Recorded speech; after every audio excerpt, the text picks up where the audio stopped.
दुस्तन नदीचा अभंगातून जगद्गुरु तुकाराम महाराजांनी आपल्या सगळ्याला देवाला शरण जायला सांगितलं. का सांगतात महाराज? कारण देवाला शरण जाण्यामध्येच आपलं खरं हित आहे. जो देवाला शरण जाईल त्याचाच उद्धार होईल हे केवळ आणि केवळ संतांना कळालं.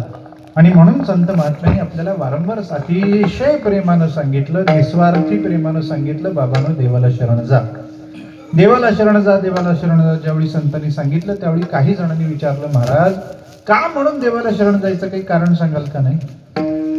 म्हणवोनी शरण जावे, का म्हणवोनी शरण जावे, का जावं सांगा ना, का जावं देवाला शरण? अनेक कारण आहे. मला अनेक वेळेला वाटतं ज्यावेळी आपण संतांना प्रश्न विचारायला जातो त्यावेळी संतांना प्रश्न विचारायच्या आधी भगवंतांनी जी आपल्याला बुद्धी दिली त्या बुद्धीचा थोडा वापर करावा. आणि जर बुद्धी चालत नसेल, बुद्धीकडून उत्तर मिळत नसेल तर संतांकडे जावं. का देवाला शरण जावं? अरे आपण आपल्या बुद्धीने विचार केला तरी सुद्धा याचं उत्तर मिळेल. संतांकडे जायची, त्यांना प्रश्न विचारायची गरज नाही. सांगितलं ना त्याने, आपण ऐकावं, ऐकल्यावर मनामध्ये प्रश्न निर्माण झाला, आपल्या बुद्धीने विचार करावा. उत्तर नाही मिळालं तर का म्हणून विचारायला त्यांच्याकडे जावं. पण हा प्रश्न असा आहे, संतांनी सांगितलं देवाला शरण जा, विचार करा का म्हणतात, का देवाला शरण जायला सांगतात? समजा आपण संत सांगतात त्याप्रमाणे देवाला शरण गेलो काय होईल, आणि समजा आपल्याला संत सांगतात त्याप्रमाणे आपण देवाला शरण गेलो नाही काय होईल? विचार करा. उत्तर मिळालं, प्रश्न सुटला. देवाला आपण शरण गेलो तर काय होईल? त्याआधी देव सोडून इतराला, संसाराला, प्रपंचाला शरण गेलो तर काय होईल? एकच होईल, शरणागतीचे नियम विरुद्ध गतीने चालायला लागतील, उलटे चालायला लागतात. उलटे शरणागतीचा पहिला नियम आहे. काय नियम आहे? जो शरणागत असतो तो लहान आणि जो शरण्य असतो तो मोठा ठरत असतो. शरण्य म्हणजे ज्याची शरणागती स्वीकारली जाते तो, आणि शरणागत म्हणजे जो शरणागती स्वीकारतो तो. सोप्या भाषेत पाहायचं झालं तर शरण शब्दाचा अर्थ सरळ आश्रय घेणे असा आहे. आश्रय घेणारा, आश्रय देणारा, दोघे जण असतात. विचार करा, आता या दोघात एखाद्याने दुसऱ्याचा आश्रय घेतला, कोण मोठं झालं? आश्रय देणारा. आश्रय घेणारा त्याच्यापेक्षा लहान झाला. आता हा जर नियम असेल आणि या नियमाने आपण जर देवाला शरण जायचं सोडून संसाराला शरण गेलो काय होईल? संसार मोठा होईल, आपण लहान होईल. कोणी म्हणेल महाराज हो द्या ना, मग काय बिघडलं? संसार मोठा झाला, हो द्या, आम्ही लहान झालो, राहू द्या, म्हणजे काय बिघडलं? काय बिघडतं? वेदांताच्या दृष्टीने पहा, वेदांतांनी दोघांचंही स्वरूप सांगितले. संसार कसा आहे? जड आहे. तुम्ही आम्ही कसे? चेतन आहोत. जड मोठा का चेतन मोठा? चेतन मोठा, जड लहान. माता या चेतनाने जडाचा आश्रय घेतला, चेतन जडाला शरण गेला, मोठं कोण झालं? जड झाला. आणि चेतन लहान झाला, म्हणजे जो मोठा आहे तो लहान झाला, जो लहान आहे तो मोठा झाला. चालेल? नाही. माणसाला जग इकडचं तिकडे गेलं तरी चालतं, पण मोठं पण गेलेलं चालत. खुर्ची गेली नाही पाहिजे, मोठं पण गेलेलं चालत नाही. मग तिथं चालत नाही तर इथं कसं चालतं बाबांनो? जड असणाऱ्या संसाराला आपण शरण गेलो, संसार मोठा होतो. नियमच आहे हो. म्हणून तर आपल्याला अनेक शास्त्रकारांनी सांगितलं, नीचाश्रयेन कर्तव्य कर्तव्यो महदाश्रया अजा सिंह प्रसादेन आरूढो गजमस्तके. माणसाने लहानाचा आश्रय करू नये, करायचं असेल तर मोठ्याचा करावं. काय होतं? लहानाचा आश्रय केला, तुम्ही कितीही मोठे असा लहान हो. याला न्यायशास्त्रामध्ये आश्रय दुर्बल न्याय म्हणतात. आणि एखाद्या लहानाने मोठ्याचा आश्रय केला, होईल काय? तो कितीही लहान असू द्या त्याच्या एवढा मोठा आहे, होऊन जातो. याला आश्रय प्रबल न्याय म्हणतात. उदाहरणाने आपल्याला विद्वानांनी, सुभाषितकारांनी सांगितलं, लहानाचा आश्रय करू नये, करायचा असेल तर मोठ्याचा करावा. मोठ्याचा केल्यानं काय होतं? अजा सिंह प्रसादेना गजमस्तके. अजा हा म्हणजे शेळीचं पिलू, बोकड. त्याच्यावर सिंहाची कृपा झाली आणि परिणाम काय झाला? त्याला हत्तीच्या पाठीवर बसायला मिळाले. कधी कसं सांगतो.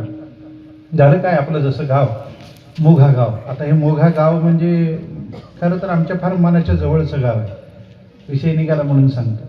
आमच्या मूळ पुरुषांना सद्गुरू श्री गुंडा महाराजांना निजामानी जहागिरी दिली. ती जहागिरी तेलंगणामध्ये आहे आणि त्या जहागिरीचं नावही मोघाच आहे.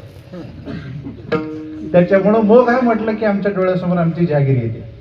आमचं पहिलं आडनाव नाईक होतं, त्याच्यानंतर जहागिरी मिळाली म्हणून जहागीरदार झाले. पण नंतर जहागिरी सगळ्या जप्त केल्या गेल्या. त्याच्यानंतर गावातल्या लोकांनीच प्रेमाने आम्हाला देगलूरकर हे उपनाम दिले. मूळचे आम्ही जहागीरदार, आणि जहागिरी मोग घ्यायची असल्यामुळे हे मोग घ्यायला यायचं म्हटलं की आम्हाला आमच्या घरी आल्यासारखंच वाटायला लागलं.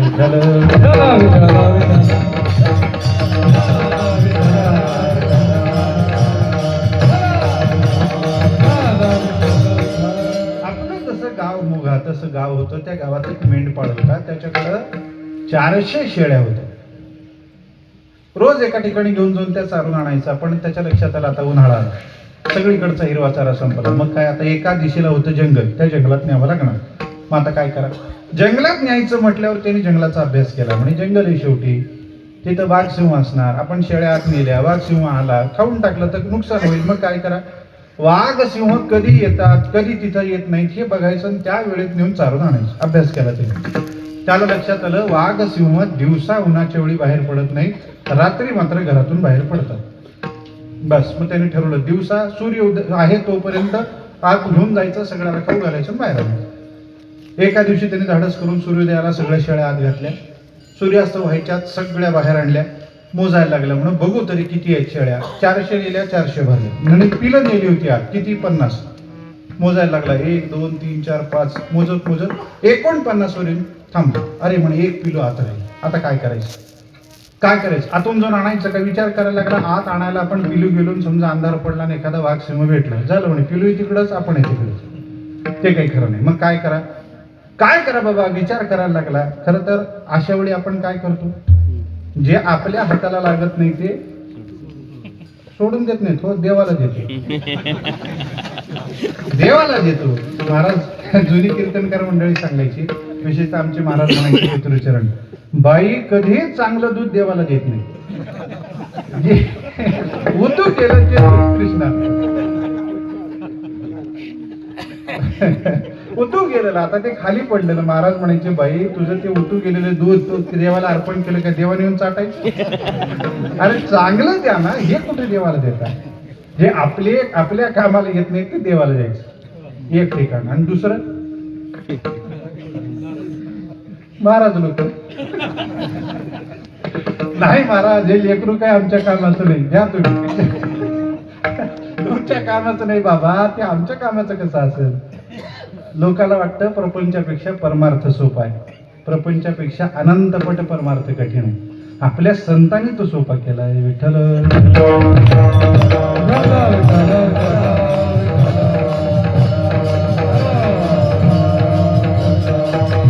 देवाला देऊन टाका म्हणे. देवाला त्यांनी म्हणे जाऊ द्या देवाला देऊन टाकू. निघाला. आता देवानी काय बोकड खायचं का, देवा असं काही खात नसतं. निघून आला घरी. आता इकडे हे पिलू पुढे गेलं, आनंदाने पुढे नाचत गेलं. पण थोड्या वेळाने बघायला लागलं मागं वळून कोणीच नाही, कळत नाही, आई नाही, मालक नाही, मित्रमंडळ नाही. बॅ बॅ बॅ बॅ करत फिरायला लागलं. फिरत फिरत ते तळ्याच्या काठावर आलं. नेमका सूर्यास्त झाला. मग एक एक प्राणी बाहेर पडायला लागले. पहिले कोणाला वाटायला लागलं पाणी प्यावं, मग शिकार करावी. मग पाणी प्यायला पहिल्यांदा एक कोल्हा आल्याबरोबर त्या कोल्ह्याने पाहिलं पिलू दिसतं, जाऊन त्याला खावं पाणी प्यावं म्हणून त्या पिलाच्या अंगावर जायला लागले. ते पिलू इकडं तिकडं बघायला लागलं. त्याला बाजूला एक खड्डा दिसला लहानसा. त्या खड्ड्याच्या बाजूला जाऊन बसलं. कोल्हा अंगावर यायला लागला. पिलू म्हणाले समोर येऊ नको, काय करशील, तुला हे सोडणार नाही. खूपच बोट केलं खड्ड्याकडे, तुला हे सोडणार नाही. त्या कोल्ह्याने वाकून पाहिलं काय खड्डा आहे. त्याने पाहिलं हा खड्डा म्हणजे सिंहाच्या पावलाचा ठसा होता, आपल्या राजाचा पावलाचा ठसा. मग काय करा, अरे राजाचा पाहुणा ह्याला हात लावायचा. कोल्हा गेला. मला तर वाटतं बहुतेक कोल्ह्याला असेच ठसे दाखवले पाहिजे, हे आपल्या वाटेला यायचे नाही. दुसरा लांडगा आला. त्यालाही सांगितलं समोर येऊ नको, हे तुला सोडणार नाही. त्याच्यानंतर चित्ता आला, बिबट्या आला, वाघ आला, शेवटी स्वतः सिंहच आला. सिंहाला बघितल्यावर सुद्धा ते कोकरू म्हणायला लागले ए पुढे येऊ नको, काय करशील रे. म्हणे मी काय करणार नाही, हे तुला सोडणार नाही. सिंह म्हणायला लागला माझ्या राज्यात मला सोडणार नाही असं कोण जन्माला आला. बघा काय ते बघायला लागलं तर आपल्याच पावलाचा ठसा. हसायला लागला सिंह. म्हणे ते काय रे, ज्याच्याकडे बोट करून तू मला घाबरायला लागला ते काय. तो म्हणाला ते माहित नाही पण हे सोडणार नाही. सिंह म्हणाला माहिती नाही हे सोडणार नाही, ही काय भाषा. त्यांनी सांगितलं आतापर्यंत तुझ्या आधी 5-6 जण आले, सगळेजण अंगावर येत होते. मी याच्याकडे बोट करून एवढंच म्हणलं हे तुला सोडणार नाही, ते पळून जायला लागले. म्हणून तुला म्हणतो हे तुला सोडणार नाही. सिंह म्हणाला बाळा अरे तू माझ्याच पायाचा ठसा आहे, तू मलाच माझीच भीती घालायला लागला. मग सिंहाच्या लक्षात आलं या कोकराने, या लहान पिलाने माझ्या पावलाच्या ठसाचा आश्रय घेतला तर त्याच्या जीवाचं रक्षण झालं. मग माझं कर्तव्य काय, मी त्याला मारावं नाही. उलट त्या सिंहाने त्याला जवळ घेतलं, डोक्यावरून हात फिरवला आणि मग तिथं हत्ती पाणी प्यायला आला. त्या हत्तीला आज्ञा केली गजराज म्हणे हा माझा पाहुणा आहे, याला पाठीवर बसवा, रात्रभर फिरवा, सकाळी घरी नेऊन सोड. आता किती प्रयत्न केले म्हणजे एखाद्या शेळीच्या पिलाला त्या हत्तीच्या पाठीवर बसायला मिळेल नाही, पण याला मिळालं का नाही? का? कारण मोठ्याचा आश्रय केला. म्हणून माणसाने मोठ्याचा आश्रय करावा. लहान संसाराचा आश्रय कराल तर तुम्ही संसाराहून लहान होऊन बसाल, पण देवाचा आश्रय केला तर तुकाराम महाराज म्हणतात, तुझा ईसा कोण उदाराची राशी, आपुलेची देशी पददासा. देवा तुझ्यासारखा उदार कोण आहे? तू काय करतोस? आपलंच पद दासा. म्हणून महाराज म्हणतात, म्हणून शरण जावी. अनेक कारण आहेत माझ्याकडे अशी, ज्याच्यामुळे आपल्या लक्षात येतं देवालाच का शरण जायचं. पण महत्वाचं कारण तुकाराम महाराजांना सांगितलं, तो हा उतरील पार भवदुस्तर नदीचा, म्हणवोनी शरण जावे. का देवाला शरण जावं? आपण देवाला शरण जाऊ तर तो परमात्मा आपल्याला दुस्तर अशा भवनदीच्या पार उतरवेल, म्हणून शरण जाऊ. पटलं? दुस्तर नदीच्या पार तो उतरवतो ना, म्हणून आम्ही त्याला शरण जाऊ. पण कसं जायचं? तुम्ही आम्हाला सांगितलं म्हणवोनी शरण जावे. काही जणांनी विचारलं कसे जावे? महाराजांनी लगेच उत्तर दिलं, सर्व भावे. सर्व भावानी देवाला शरण जा. आता सर्व भाव म्हणजे कोणते भाव? आपल्याकडे सर्व भाव म्हटलं की काया वाचा मन एवढंच माहिती. नुसतं काया वाचा मन नाही, तया अहम वाचा चित्तांग देवनिया शरणरी महोदधी का कामगरी. गंगा जशी सर्वांगाने जाऊन त्या सागराला मिळते. तुका म्हणे गंगा सागर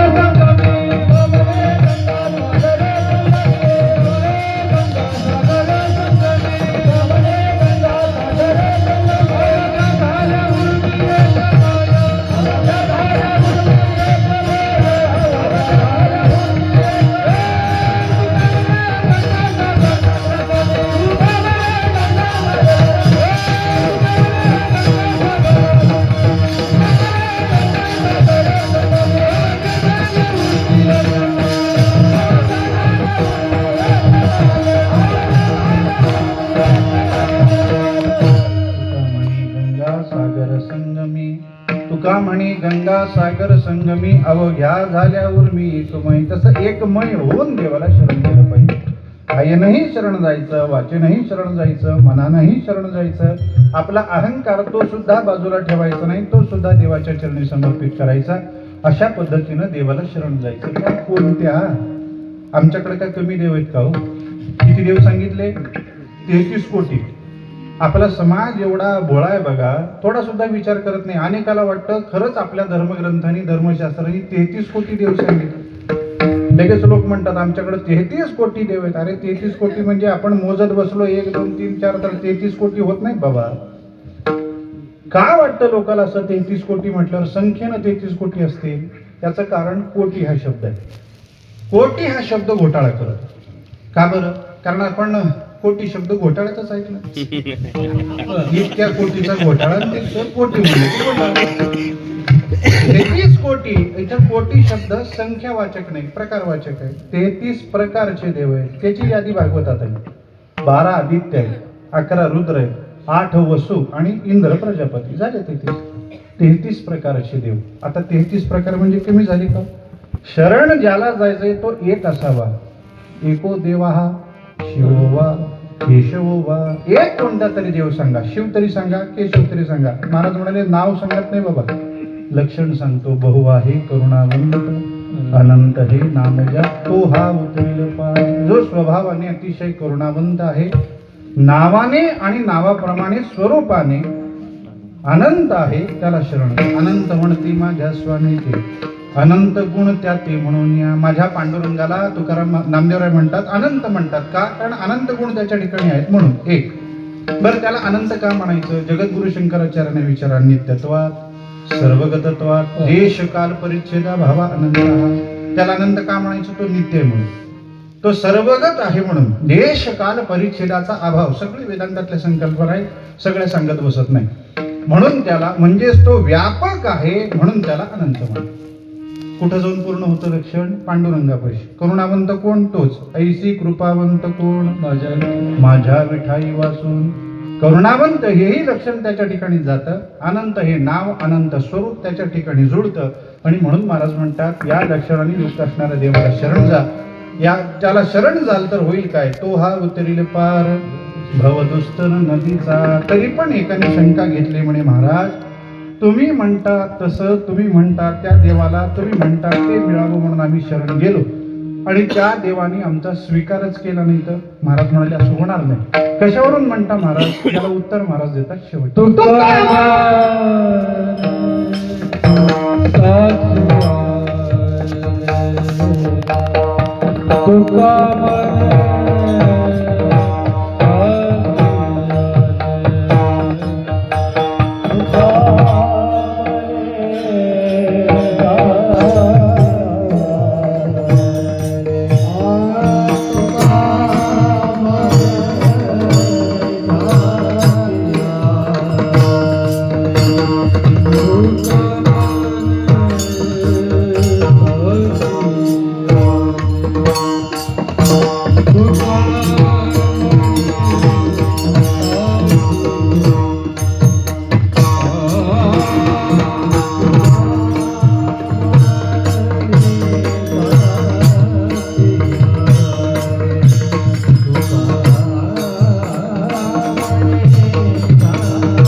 Para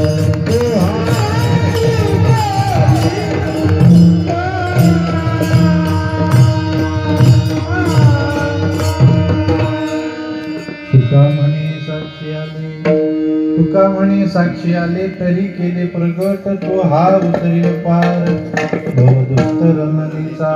महाराज म्हणाले की बाबांनो, मी म्हणतो ते जर तुम्ही कराल तर तो परमात्मा निश्चित तुम्हाला दुस्तर अशा भव नदीच्या पार उतरवेल. कशावरून म्हणता महाराज? आम्ही त्याला शरण गेलो त्याने आम्हाला दूर ढकललं तर? महाराज म्हणाले असं होणार नाही. कशावरून म्हणता? तुका म्हणे साक्षी आली. मला साक्षीला म्हणजे माझ्या अनुभवाला आलं. काय अनुभवाला आलं? म्हणे मी सुद्धा विचार केला, या दुस्तर भव नदीतून तरुण जायचं असेल काय केलं पाहिजे?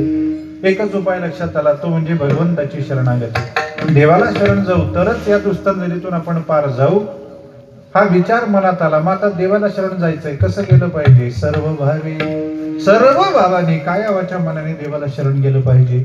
मी कायेनं वाचेनं मनाने देवाला शरण गेलो, माझा अहंकारही देवाच्या चरणी समर्पित केला आणि देवाला शरण गेलो. पण एक गोष्ट लक्षात आली, काय म्हणे? देवाला शरण जात असताना एवढंच देवाच्या चरणी समर्पित करून जाऊन चालत नाही, मग संसारही लाथाडावा लागला. मी तेही केलं. लाथाडीला संसार केला षडूर्मीचा मार. बाबा तो संसारही लाथाडला आणि मग निघालो देवाकडे. देवाकडे जात असताना अगदी आता देवाच्या जवळ गेलो. देव आता थोड्या अंतरावरती आहे आणि मनामध्ये प्रश्न निर्माण झाला, अरे आपण निघालोय देवाकडे, संसार लाथाडून निघालो आणि देवाने लाथाडलं तर जायचं कुठं? देवना संसार तुका दोही ठाई सूर. देवाकडे जाऊ, देवाने लाथाडलं, संसाराकडे येता येणार नाही, संसाराला पहिलेच आपण लाथाडलं, मग आता आपली गती काय होईल? मनामध्ये थोडीशी भीती निर्माण झाली. हे भय, ज्यावेळी मी माझ्या मनातलं भय विचारांनी घालवलं, लक्षात आलं म्हणे काय आता होईल ते होईल, आता तुझं कळेल ते करी, तारीसी तरी तारी मारी, जवळी अथवा दुरी धरी घाली, संसारी अथवा नको शरणालो नेणतेपणे. देवाला जाऊन म्हटलं, देवा तुला जे करायचंय ते कर बाबा. मला तारा वाटलं तार, मारा वाटलं वार, संसारात घाला वाटलं घालू नको वाटलं घालू नको, जवळ घ्या वाटलं जवळ घे, दूर ढकला वाटलं दूर, काय करायचंय कर, मी तुला आता शरण आलो. मनातलं सगळं दूर केलं, देवाला शरण गेलो. त्यावेळी माझ्या अनुभवाला आलं. काय अनुभवाला आलं? जो कोणी देवाला शरण जातो त्याला परमात्मा कधीच दूर करत नाही. उपेक्षेला कोणी येणे शरणागत, ऐसी नाही माता केली. तुकाराम महाराज म्हणतात, एखादा जीव देवाला शरण गेला, मग तो 2 पायाचा असू द्या, 4 पायाचा असू द्या, अनेक पायाचा असू द्या, देवाला शरण गेला आणि देवाने दूर ढकललं असं एक उदाहरण नाही. म्हणून म्हणतो बाबांनो, देवाला शरण जा. माझ्या अनुभवाला आलं आणि म्हणून मी तुम्हाला सांगितलं. तरी केले प्रगट. काय प्रगट केलं? तो हा उतरील पार भव दुस्तर नदीचा. जो त्याला शरण जाईल त्याला हा या दुस्तर अशा भवनदीच्या पार उतरवेल. आणि म्हणून महाराज म्हणतात, म्हणून शरण जावी सर्व भावी देवासी. बाबांनो, सर्व भावाने देवाला शरण जा.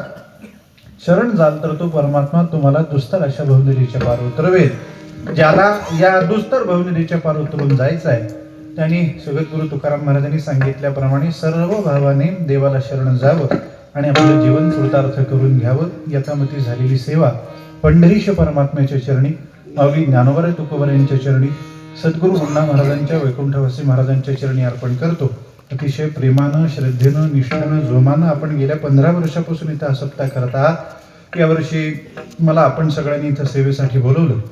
सेवेसाठी बोलवण्यामागं निमित्त आता कोण असेल तो भाग वेगळा. हरिभक्त पारायण रविशंकर महाराजांनी, आम्ही रवी महाराज म्हणतो तर शंकर आम्हाला नवीन सापडले आहे. महाराजांनी इथं अगदी मागं लागून, महाराज एकदा तरी आमच्या गावी येऊन सेवा करा. आणि त्याच्यानंतर आपले नियोजक हरिभक्त पारायण दत्ता महाराज, ते वारंवार फोन करून महाराज या, महाराज या या या मला बोलवलं खरं. आता मी इथून जवळ राहत नाही. देगलूर हे माझं गाव अगदी तेलंगणाच्या सीमेवरती, 2.5 किलोमीटरवरती आम्हाला तेलंगणा सुरू होतं. तिथून मला इथे यायला 4:30 पावणे 5 तास लागले. आता म्हटलं एकदमच या भागामध्ये नवसेकर महाराज येतात, भास्कर महाराजांची परंपरा आहे, त्याच्यामुळे ही गावं आपलीच आहेत माहिती होतं, पण कधी येण्याचा आणि कीर्तन काही सेवा करण्याचा प्रसंग नव्हता. पण एवढ्या लांबून एवढा दुपारी 3:30 वाजता प्रवासाला लागलो मी. 8 वाजले तरी गाव येईना. मग आता शेवटी गावात आल्यानंतर मग म्हणलं आता मंडप बघितला, कीर्तन पहिल्या दिवसाचं कोणी येतं का नाही हे भीती. आता जर नाही आलं तर म्हटलं 1 तासात गुंडाळायचं निघायचं, कारण जायला पुन्हा 4.5 तास लागला. पण आपण सगळी मंडळी इथं भेटलात, आनंद वाटला सेवेमध्ये. म्हणजे जेवढा थकवा जाणवला तो सगळा इथं आल्या गेला. ही आपण सगळे उत्तम गुणीजन, टाळकरी मंडळी, वादक मंडळी, आपण सज्जन श्रोते मंडळी, ग्रामस्थ मंडळी, भगवंताच्या चरणी प्रार्थना एवढीच आहे. सप्ताह करणारी मंडळी, आयोजक, संयोजक, नियोजक, निमंत्रक, आपण सज्जन श्रोते मंडळी, ग्रामस्थ मंडळी, काही परिसरातून आलेली मंडळी असतील ती मंडळी, ही टाळकरी वादक मंडळी, सप्ताहामध्ये सेवा करणारी मंडळी, अगदी लहानातल्या लहान सेवेपासून मोठ्यातली मोठ्या सेवा करणारा प्रत्येकाला भगवंत